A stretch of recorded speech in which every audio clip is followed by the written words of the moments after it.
자, 이번 시간에는 우리 전산 세무이급 자산 파트에서 비유동자산이죠. 무형자산을 설명을 해드리도록 할게요. 자, 무형자산에서 여러분이 기억해야 될 키워드가 뭐가 있을까? 무형자산도 유형자산처럼 사용 목적이긴 똑같아요. 무형자산 사용하는 것이고요. 그 다음에 이 무형자산은 말 그대로 형태가 없는 자산이죠. 그런데도 반드시 얘는 구분을 할 수 있어야 돼요. 그것을 식별 가능성이라고 얘기합니다.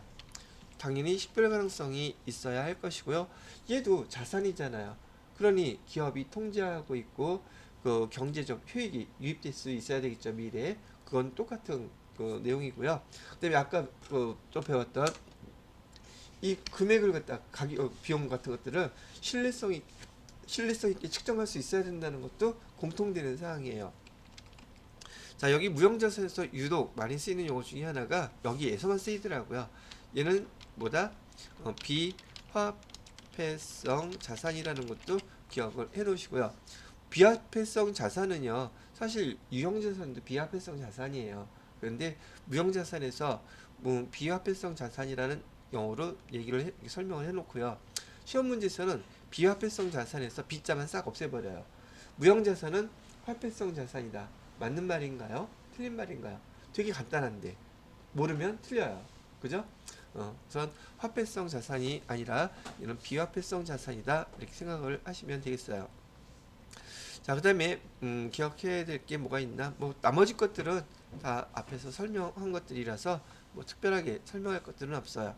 무형자산의 인정 개념이라든지 이따가 설명해 드릴 무형자산은 생각할 때 계정 못 쓴다 그랬죠? 무형자산 감가상각비 쓰시면 안 돼요.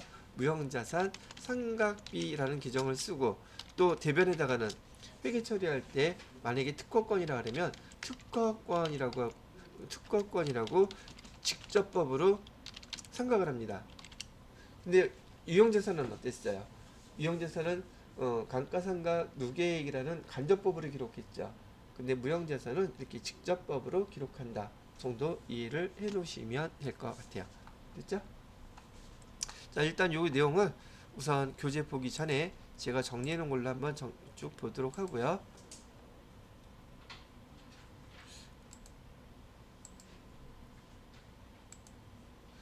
자, 무형자산의 종류는 제가 지난번에 그 코카콜라 예 갖고선 설명을 다 해드렸죠.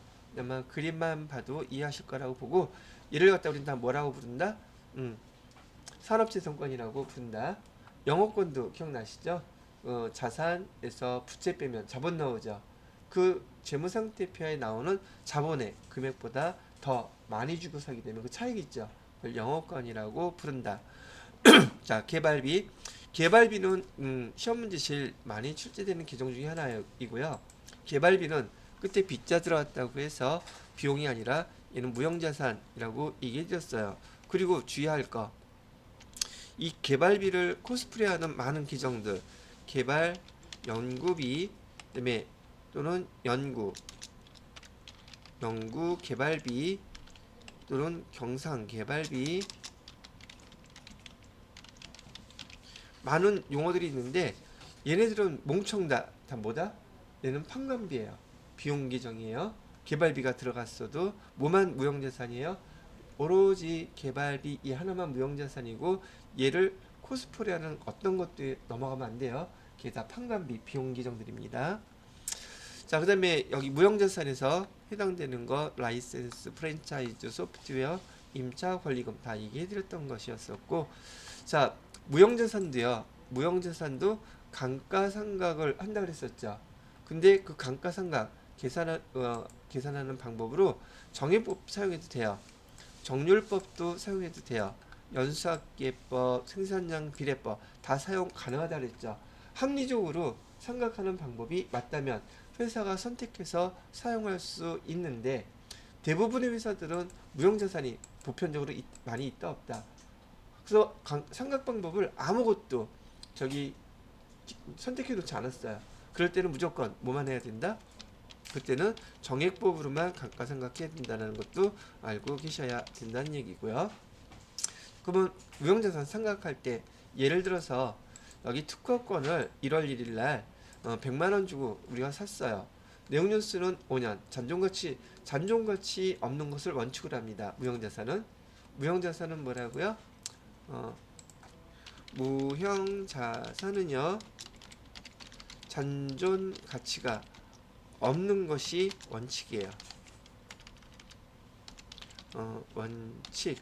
그 다음에 삼각기간은 법령이라든지 계약관계에 의해서 삼각하는 경우가 아니라고 정해진 경우가 아니라면 20년을 초과할 수 있다 없다?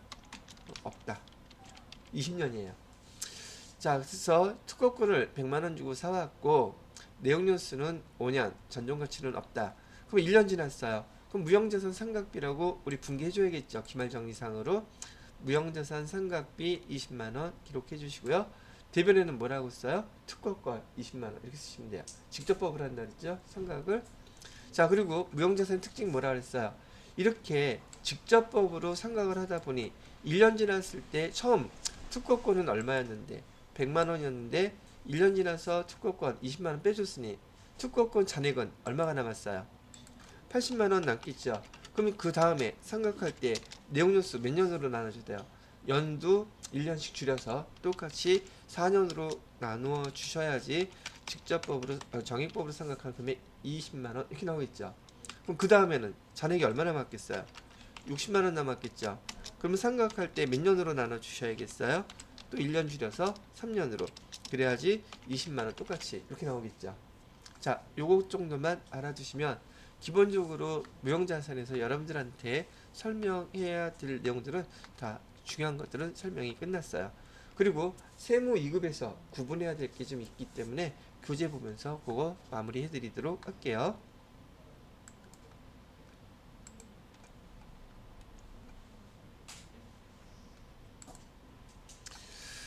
자, 무형자산의 매수된 자, 무형자산도 말이죠. 여기 유형자산하고 다른 자산하고 똑같아요. 매수할 때 부대비용이 발생하면 거기에 다 포함시켜야 된다. 그것도 마찬가지 내용이고요. 자, 내부적으로 창출한 무형자산이라고 얘기를 한다면은 보통 이 내부적으로 창출한 무형자산을 저는 주로 우리나라에서 유명한 것 중에 하나가 게임 산업이 좀 유명하잖아요. 그래서 우리나라 걸로 하지 말고 보통 망한 거. 여러분 혹시 여성분들도 아는 스타크래프트? 알아요? 스타크래프트 맞나? 발음이? 스타크? 레프트. 스타크라고 합시다. 줄여서 투. 이 스타크가 원이 나오고 이 투가 나올 때까지 무려 10년이 넘게 걸렸어. 근데 그 동안에 처음에 나왔을 때 스타크는 어마어마한 인기였었는데 10년 동안에 그 전략 시뮬레이션 게임이 어마어마하게 또 많이 나왔죠. 그리고 스타크 입장 어디죠? 블리자드사 입장에서는 얘를 갖다 개발하기 위해서 돈이 엄청나게 많이 들어갔겠죠. 그죠? 왜? 대부분 다 그 사람들의 프로그래머나 그 디자이너들이나 스토리텔러들이나 그런 사람들의 월급이 나갔을 거란 말이죠. 근데 개발 단계 그때가 개발 단계가 아니라 연구 단계라고 봐야 되겠죠. 스타크는 있지만 얘가 지금 자기네들이 업그레이드 하려고 하는 걸로 버전으로 아직 완성은 안 됐단 말이죠. 연구 단계 다음에 개발 단계로 이렇게 나누게 되는데 10년 동안에 발생한 모든 그 발생한 비용들은 다 연구비라는 계정으로 씁니다. 뭐라고 써요? 연구비는 판관비예요. 자, 그래서 개발 단계 구분하는 것. 지금 여러분이 배우시는 거는 연구 단계와 개발 단계를 구분하는 방법인 거예요. 근데 이게 내부적으로 창출한 이 단계를 구분하는 게 그닥 쉽지가 않더란 말이죠. 그리고 잘 비용으로 인정해 주지도 않아요. 그래서 여기 연구 단계, 개발 단계 구분하는데 연구 단계에서 발생한 계정은 다 뭘로 처리한다? 연구비라는 비용 계정으로 처리한다. 그러다가 이제 개발 단계 개발비로 처리할 여기 개발비로 처리할 내용은 아까 자산이잖아요, 얘. 그죠? 자산의 전제 조건이 뭐였어요? 미래 경제적 효익이 유입될 수 있어야 되죠. 연구 단계에서는 그게 유입이 될지 안 될지 알 수가 없어. 근데 개발 단계, 예를 들어서 데모 버전이 나왔어요. 그 다음에 알파 테스트를 거쳐요. 그 다음에 베타 테스트 거쳐요. 이렇게 거치게 되면 얘는 그것만 조정이 끝나게 되면 팔면 돈이 되죠. 그래서 이런 데모 버전이 나온 이후로부터 발생하는 그런 모든 비용들은 다 개발비라고 하는 무형자산으로 처리를 할 수가 있어요. 근데 이런 거 나오기 전에 사용되는 모든 금액들은 다 뭘로 사용이 된다? 계정을 연구비라고 기록을 해야 된다는 얘기예요. 그래서 연구 단계에 해당되는 거 여기서 지금 설명을 해주고 있고요. 두 번째, 개발 단계에서 이런 게 발생해요. 그런데 이 개발 단계에서 발생하는 이 개발 단계 구분, 요거를 갖다가 읽어보시고, 아, 이런 상황이 됐을 때를 개발 단계라고 부른 거구나.